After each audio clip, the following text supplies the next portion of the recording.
চাঁদপুরের সারবাহী জাহাজে 7 খুনের ঘটনায় জড়িত থাকার অভিযোগ আকাশ মণ্ডল ইরফান নামের একজনকে গ্রেপ্তার করেছে র্যাব। সেটা আমরা সংবাদের শুরুতে জানিয়েছিলাম। এ বিষয়ে এখন কুমিল্লায় র্যাব 11 কার্যালয়ে ব্রিফিং চলছে। আমরা এখন সরাসরি যুক্ত হচ্ছি সেখানে।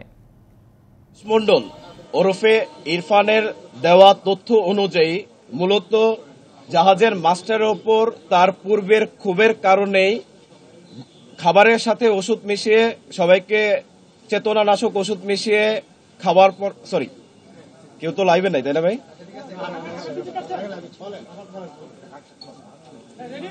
গ্রেফতারকৃত আকাশ মণ্ডল ওরফে ইরফানের দেওয়া তথ্য অনুযায়ী মূলত জাহাজের মাস্টারের ওপর ক্ষোভের কারণেই তার উদ্দেশ্য ছিল জাহাজের মাস্টারকে হত্যা করা, এবং এই হত্যাকাণ্ড সংগঠিত করার পর যখন সে বুঝতে পারে অন্যান্য যে ক্রুরা আছে তারা সে পালিয়ে গেলে তার সম্পর্কে তথ্য দিয়ে দিবে, তাই আইন শৃঙ্খলা রক্ষাকারী বাহিনীর হাত থেকে রক্ষা পাওয়ার জন্য সে ক্রমান্বয়ে বাকি সদস্যদেরকে হত্যার চেষ্টা করে।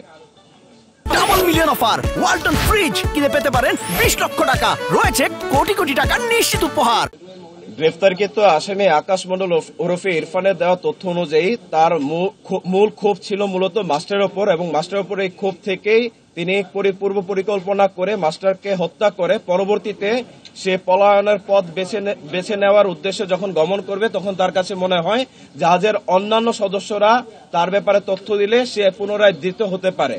তো আইন শৃঙ্খলা রক্ষাকারী বাহিনীর নিকট থেকে রক্ষা পাওয়ার জন্য সে ক্রমান্বয়ে জাহাজের অন্যান্য সকল সদস্যকে হত্যার চেষ্টা করে। গত 24 ডিসেম্বর তারিখ রাতে তাকে র্যাব সদর দপ্তরের গোয়েন্দা শাখা র্যাব 11 এবং র্যাব 6 এর আভিযানিক টিম সমন্বিত অভিযানের মাধ্যমে বাগেরহাট জেলা থেকে তাকে গ্রেফতার করা হয়।